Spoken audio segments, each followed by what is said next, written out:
안녕하세요. 일린생 상한가를 잡아라 김선영입니다. 최근에 계속해서 우리 증시와 글로벌 증시 간의 디커플링 현상이 나타나고 있습니다.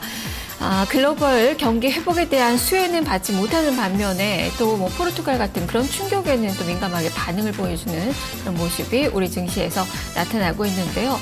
지수 수익률만 연초 대비로 따져봤을 때도 선진국이 한 4% 넘게 올랐고요. 신흥국 증시도 평균적으로 6% 넘는 상승률을 기록했는데 우리 증시만은 1% 넘는 하락세가 나왔습니다. 지금 개별 국가별로 본다면 캐나다가 11%가량 올랐고요. 우리가 상당히 동조화되는 그 모습이 나타났었던 인도나 인도네시아가 17에서 18%, 대만 증시도 10% 이상의 상승률을 펼쳤는데 인도와 대만 증시는 그동안에 우리 증시의 상관관계가 상당히 좀 높았는데요. 올해 들어서는 갭이 점점 벌어지는 그 모습이 나오고 있습니다. 무엇보다 우리 시가총액 비중이 큰 IT주들의 실적 하향 조정 소식에 전체적으로 투자 심리가 좀 위축된 가운데 외국인의 매수세도 시들해졌기 때문인데요. 자, 그러면 오늘은 어떨까요? 미증시는 올랐습니다. 과연 외국인 투자가들이 오늘 어떤 반응을 보여주면서 오늘 우리 증시 커플링을 보일지 디커플링을 보일지 함께 살펴보도록 하겠습니다. 자, 열린생 상한가를 잡아라. 지금부터 출발합니다. 먼저 개장 전 주요 뉴스부터 확인해 보겠습니다. 어이재 기자. 네, 화요일 주요 뉴스 살펴드리도록 하겠습니다. 첫 번째 소식입니다.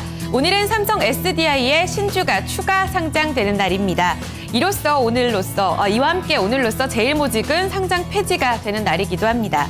삼성 SDI에 이번에 새롭게 발행이 되는 신주 물량이 2,321만여 주고요. 15만 발행가는 15만 1,762원입니다. 시장에서는 이 신규 상장 물량 부담으로 인해서 단기적으로 주가가 하락할 것이라는 전망도 제시가 되고 있는데요. 하지만 증권가에서는 중장기적으로는 제일모직과의 시너지 효과에 눈여겨봐야 한다는 목소리가 큽니다. 실적 개선에 대한 기대감이 있기 때문인데요. 삼성 SDI의 2분기 실적이 오는 25일에 발표가 됩니다. 지난 두 개 분기가 모두 적자를 기록했는데요. 이번 영업이익 전망치는 120억 원에서 160억 원으로 전망이 되고 있습니다. 그야말로 흑자 전환에 이어서 좀 개선될 것이라는 전망이 큰데요. 눈여겨보셔야겠습니다. 이에 부합할 수 있을지도 보셔야겠고요. 또 단기적으로 이 신규 물량에 대한 부담, 오늘 주가 영향을 미치는지도 함께 확인을 해보셔야겠습니다. 다음 소식 보겠습니다. 북한과 러시아 경업사업인 나진 하산 프로젝트 이 참여를 위한 2차 실사단이 오늘 파견됩니다. 이 컨소시엄 3개사죠. 코레일과 포스코, 현대상선 3개사가 참여하게 되고요. 이와 함께 정부 관계자 등 총 40여 명이 러시아 블라디보스토크로 오늘 향하게 됩니다. 이 나진 하산 프로젝트는요. 러시아 극동 하산과 북한 나진항을 잇는 철도 프로젝트인데요. 정부 관계자에 따르면 이 실사단은 오는 18일에 열리는 나진 하산 프로젝트 개통식에 참여하게 되고 나진항 부두를 둘러보게 될 것이라고 전해졌습니다. 또 관계자에 따르면 이번 사업의 타당성 검토와 더불어서 향후 유라시아 협력 프로젝트까지 새로운 개발 논의가 또 나올 것이라는 목소리도 큰데요. 관련주 눈여겨보셔야겠습니다. 일단은 실사단에 포함되어 있는 포스코와 현대상선 오늘 주가 흐름 눈여겨보셔야겠고요. 남북 경협주 에머스퍼시픽과 제형솔루텍, 이화전기까지 오늘 흐름에 눈여겨보셔야겠습니다. 다음 소식 보겠습니다. 유통주가 추석을 앞두고 비상이 걸렸습니다. 아직 한참 남은 얘긴데 라고 생각하시는 분들도 많으실 겁니다. 이번 추석이 9월 8일인데요. 38년 만에 가장 이른 추석이라고 합니다. 이에 따라서 유통업계는 물량 확보 그리고 신선도 유지에 비상이 걸렸습니다. 통상 한 달 전에 예약 판매를 마치게 되고 본 판매는 2, 3주 전에 이뤄지게 됩니다. 따라서 선물 배송을 시작하게 되는 8월 말에는 물량을 대거 확보해야 되는데요. 이때는 과일을 수확하기도 전이라고 합니다. 따라서 물량 부담이 클 것이라는 전망이 나오는데요.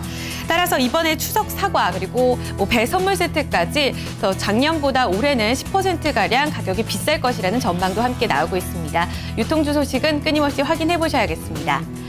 다음은 이어서 어제 장 마감 후에 나온 공시 보도록 하겠습니다. 솔리드가 158만 7,800여 주 신주 인수권을 행사한다고 공시했습니다. 이 발행 주식은 총 수의 8.3% 규모고요. 신주 인수권 행사 가격은 3,149원입니다. 어제 솔리드가 10% 이상의 급등 시세를 보이면서 거래가 마감된 바 있습니다. 신주 인수권 행사로 오늘 단기적인 악재가 되진 않을지 우려된다는 목소리도 있습니다. 오늘 주가 유념해서 살펴보셔야겠고요. 전략에도 참고해 보셔야겠습니다. 다음 공시 보겠습니다. 그런가 하면 LG 하우시스는 새롭게 자동차 원단 시장을 다시 한번 공략하기로 했습니다. 4천만 달러를 투자하게 되면서 미국 조지아주에 자동차 원단 공장을 건설하기로 했는데요. 어제 자동차 원단 공장 기공식이 미국 조지아주에 있었습니다. 이 공장 부지가 약 2,700평으로 알려지고 있고요. 2015년에 완공될 예정이라고 합니다. 자동차 원단이라고 하면 자동차 시트, 도어 패널, 그리고 대시보드에 사용되는 내장재를 일컫는데요. 이 공장에서 만들어진 자동차 원단은 북미 지역에 있는 현대기아차, 그리고 GM, 또 크라이슬러까지 모두 공급이 될 예정이라고 합니다. 이미 LG 하우시스 같은 경우에는 자동차 원단 시장에서 친환경 원단으로 지금 3위를 차지하고 있다고 하는데요. 중국 텐진에 이어서 이번에는 북미 시장까지 그 생산 기지를 확보하게 된 것입니다. 향후 시장 점유율을 더욱더 넓혀 나가겠다는 목표를 밝혔습니다. 중장기적인 동력을 기대해 볼 수 있을까요? 오늘 LG 하우시스 주가 흐름에도 유념해 보셔야겠습니다. 마지막 공시 이어서 보도록 하겠습니다. 넥스턴의 최대 주주가 지분 매각을 검토하고 있는 것으로 알려졌습니다. 어제 한국거래소는 넥스턴의 최대 주주 지분 매각 추진설에 있어서 조회 공시를 요구한 바 있는데요. 어제 장 마감 후에 그 답변이 나왔습니다. 현재 전략적 투자 유치 그리고 지분 매각을 검토하고 있지만 구체적으로 진행 그리고 확정된 사항은 아직은 없다고 밝혔습니다. 향후 재공시에 눈여겨보셔야겠습니다. 그리고 오늘 넥스턴의 주가 흐름도 잠시 후 확인해 보시기 바랍니다. 지금까지 화요일 아침 주요 뉴스 확인해 봤습니다.